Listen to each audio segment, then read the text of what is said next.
Vous connaissez tous le mouvement d'une balançoire, mais savez-vous vraiment caractériser ce mouvement?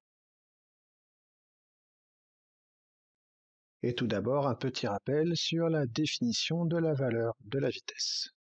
La valeur de la vitesse moyenne d'un objet en mouvement est égale à la distance parcourue par cet objet en mètres divisé par la durée de déplacement en secondes. L'unité de la vitesse est alors le mètre par seconde.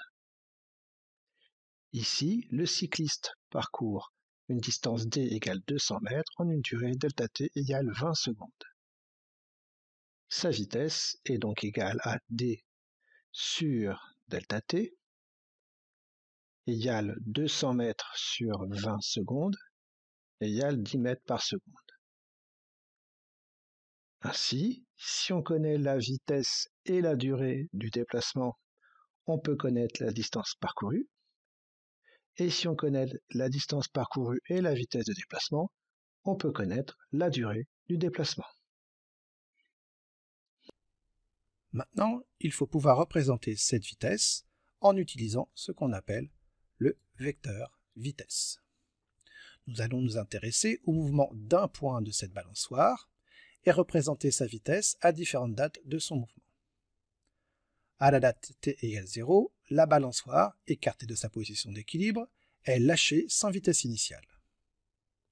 Les différentes positions occupées par ce point au cours de son mouvement définissent ce qu'on appelle la trajectoire de ce point.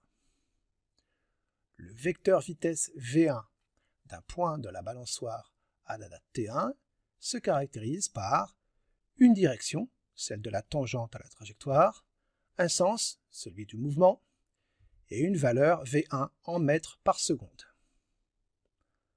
La longueur du vecteur V1 est proportionnelle à la valeur de la vitesse.